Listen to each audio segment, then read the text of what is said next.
Salutations cinéphiles, mon nom est Michel Terrien, bienvenue au Petites Vues. Eh bien, à l'occasion de la sortie de Birds of Prey, les super aventures de notre ami Harley Quinn, j'ai invité deux oiseaux rares.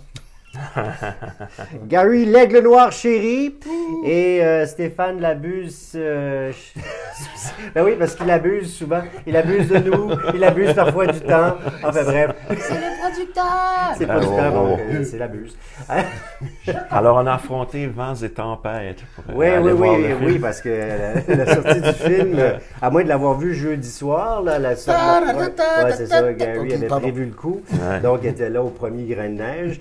Mais nous, je sais pas, Stéphane, toi, à quelle heure t'es allé voir le film, mais... 4 heures de l'après-midi. Ouais, c'était plein dans le tourbillon. J'étais dedans. Et moi, je vous ai envoyé des photos pour vous montrer que la salle était pleine. Oui. Elle était pleine de bancs. C'est ça.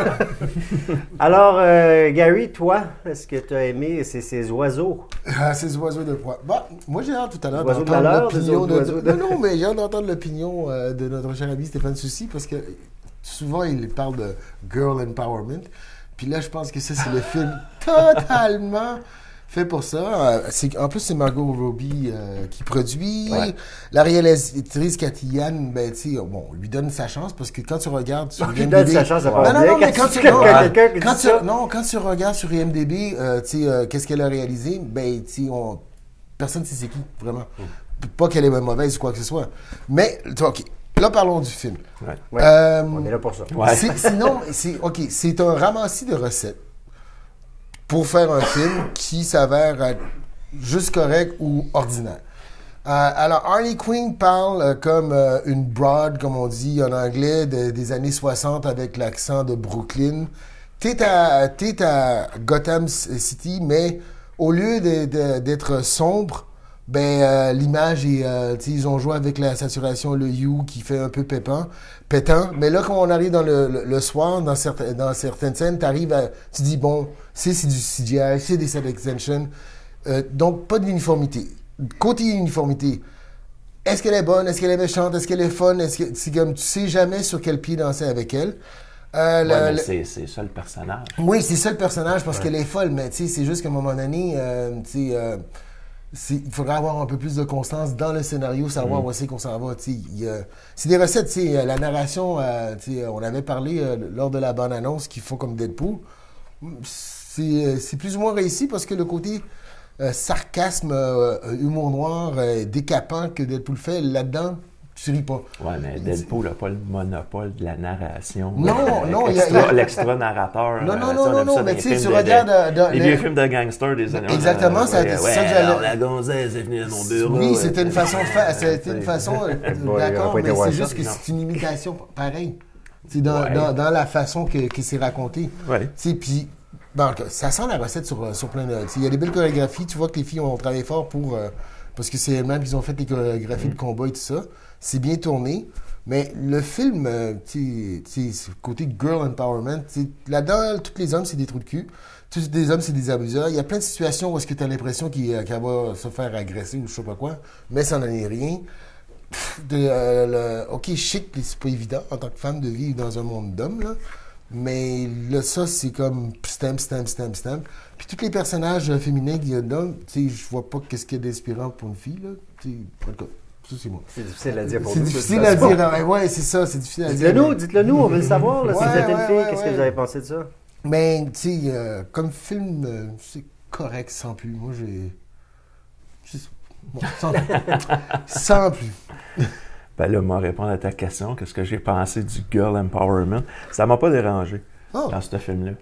Comparativement à d'autres films, c'est que c'est un univers qui est déjà féminin. Je veux dire, ce qu'on a vu là, c'est pas nouveau. Je veux dire, Harley Quinn, c'est un personnage qui a été créé dans le dessin animé Batman The Animated Series. Et déjà, dans cette série animée-là, ils ont fait des épisodes juste de filles. Oui. T'avais Harley Quinn qui se mettait en équipe avec Poison Ivy, puis c'était Batgirl qui courait après. Puis même, je pense qu'il y a un épisode qui s'appelait Girls Night Out. C'était juste des filles, puis ils avaient rajouté Supergirl dedans. C'est quelque chose qui existe déjà dans cet univers-là. Quand je grince des dents, c'est quand on prend un univers qui est masculin et qu'on veut l'updater et qu'on féminise tout. Ça, j'haïs ça. Mais ça, je veux dire, ce que j'ai vu là, c'est ce que je m'attendais. Je veux dire, Girls of Prey, Dans le comic book, c'est 3 filles aussi. Là. On n'a pas émasculé des personnages pour rendre ça féminin. C'est déjà ça. T'sais, et ça, je vénère ça. Je suis pour ça. C'est comme je m'attendais pas à avoir un film féminiser un univers qui est masculin, ben arrive avec des personnages originaux. Fait que moi, non, ça ne m'a pas dérangé cette affaire. Je suis d'accord avec toi, le film, c'est très inégal et je trouve que le problème, ça part du titre. Si tu prends le titre au complet, c'est Birds of Prey and the Fantabulous Emancipation of One Harley Quinn. Ou en français, Birds of Prey, la fantabuleuse histoire d'Harley Quinn. Et il est là le problème. C'est qu'il aurait fallu que tu enlèves le Birds of Prey, que pour moi, c'est de la fausse représentation, parce que ce qu'on voit dans le film, c'est pas Birds of Prey. Là. Moi, le Birds of Prey que j'ai lu dans les comics, c'était Oracle, qui est Batgirl, qui est devenue handicapée à cause du Joker, qui est le cerveau. T'as Huntress, puis t'as Black Canary. Bon, fait que là, dans le film, le Birds of Prey, c'est le gros point faible. C'est de la fausse représentation. J'ai aimé tout le début du film, justement, avec Harley Quinn. Le style de narration, justement, à la Deadpool. Tu sais, je veux dire, comme je te dis, Deadpool n'a pas le monopole sur le style narratif. J'ai adoré le style narratif. Et le fait que le personnage, justement, on sait que c'est une folle, tu peux avoir de la confusion. Ça t'ouvre la porte à tout. Fait que oui, tu dis, ben là, Gotham City est trop clair. Oui, mais elle voit ça comme ça.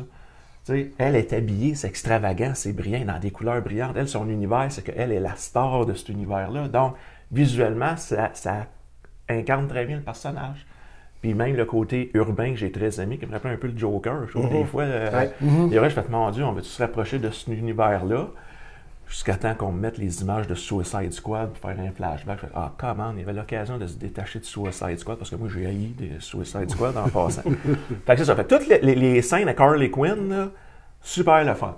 Tu sais, j'ai aimé sa folie, tu sais, justement, la scène qu'on voit dans la bande-annonce, justement, où elle attaque le poste de police. La façon que ça se passe, c'est ridicule.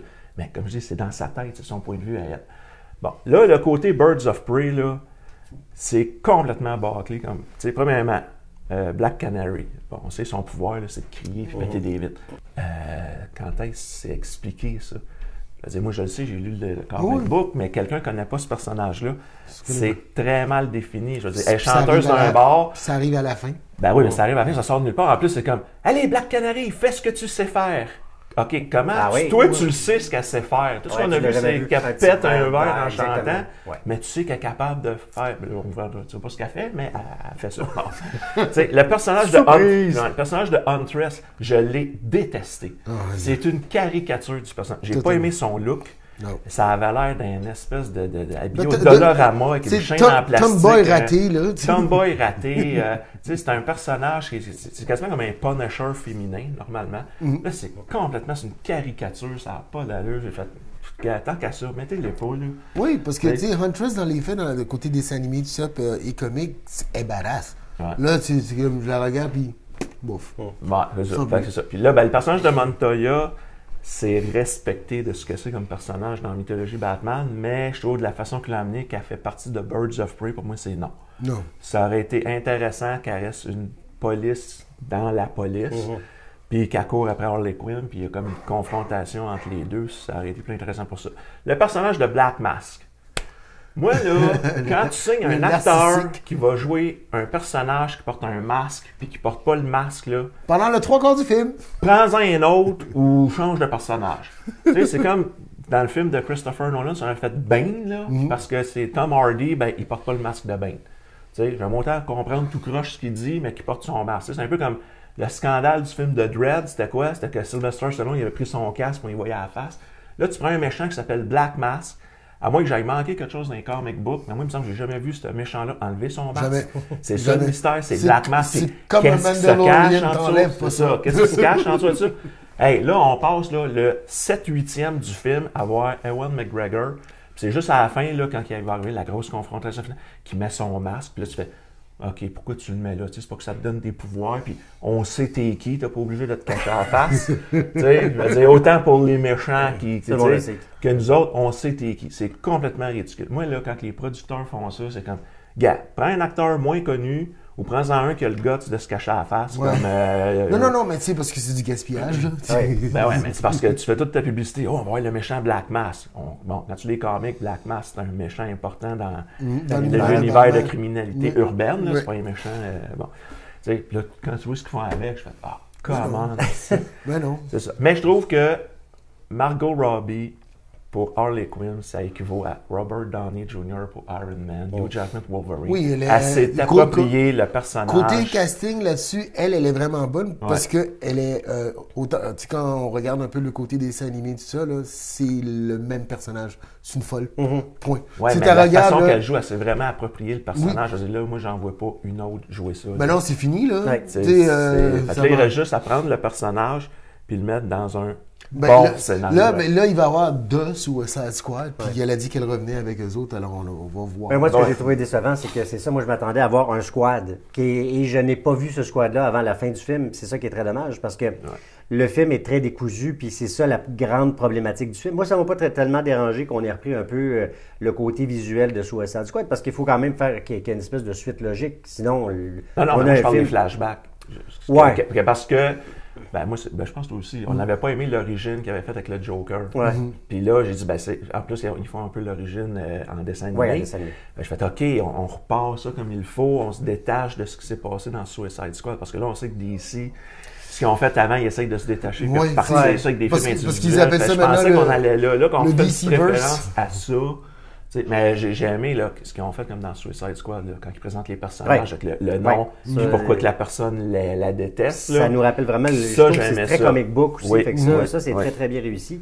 C'est dommage parce que justement, toutes les femmes qu'on nous présente, ils ont des univers très intéressants, mais qui sont pas assez approfondis. Puis évidemment, le problème, peut-être, c'est aussi du fait que le personnage de Harley Quinn, c'est elle qui les présente aussi. Puis étant donné que c'est dans sa folie, elle peut pas les présenter peut-être comme il faut. C'est peut-être ça qui fait en sorte que c'est problématique. Là, il y a quand même un problème scénarique aussi là, à ce moment-là.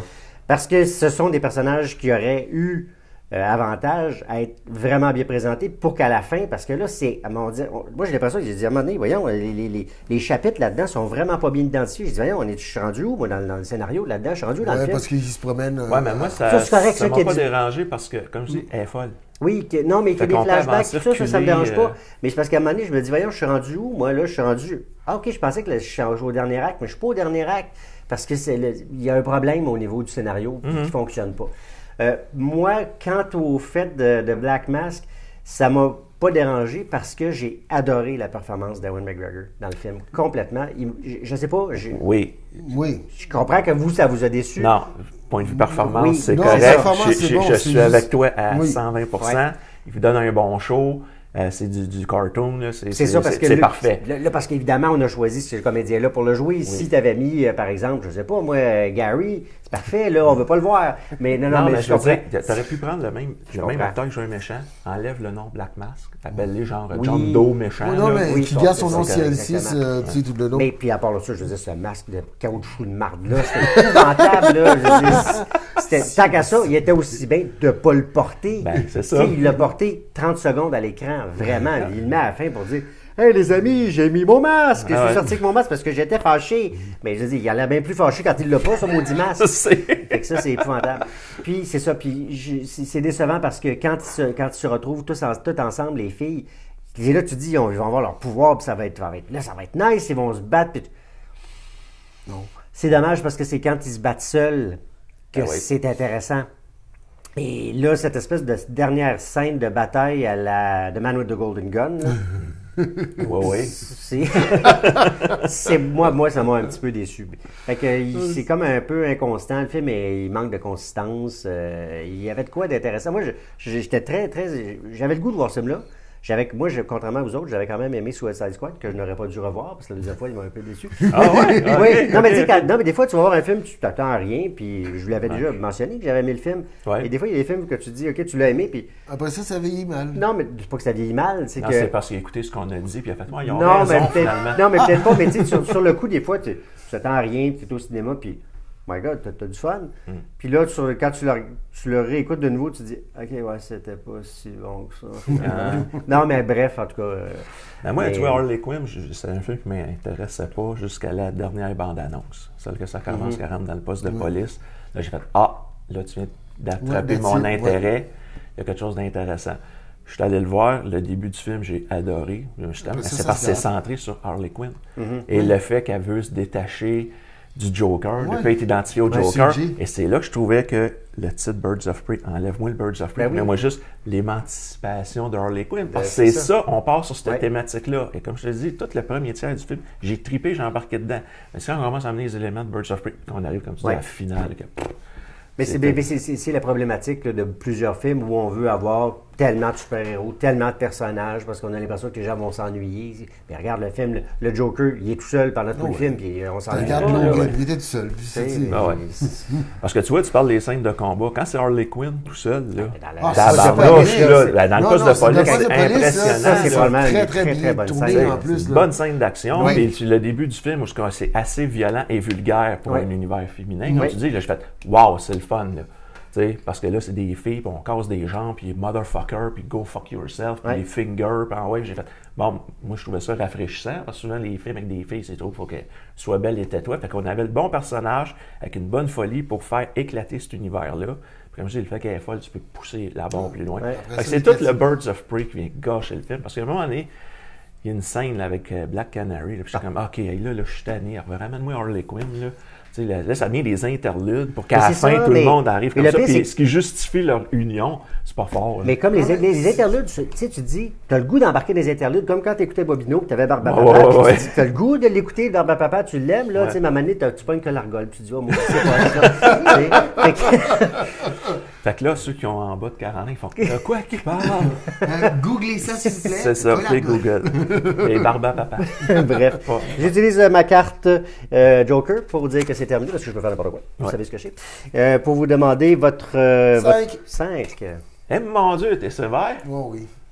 C'est trop décousu. Il y a Harley Quinn, j'ai aimé, mais tout le reste, c'est comme du n'importe quoi. Alors, ah non, moi, j'étais moins sévère que toi. C'est peut-être pour ça qu'il a neigé. Non, 6 ou 7 ton affaire?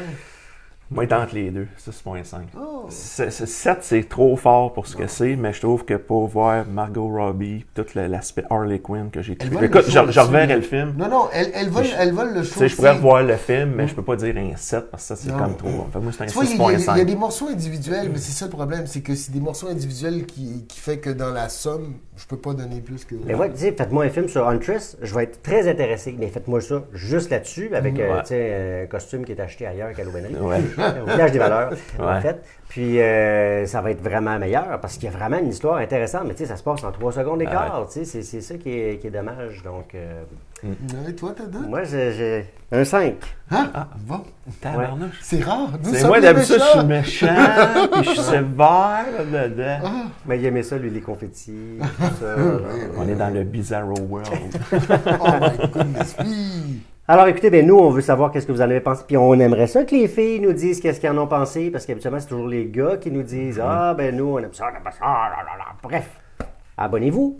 Puis aussi, on veut avoir vos suggestions, si vous avez des sujets donc vous aimeriez qu'on traite, parce que nous, on a des idées. Mais vous aussi, vous avez des idées, puis on en a pris compte. On va faire certainement des trucs là-dessus.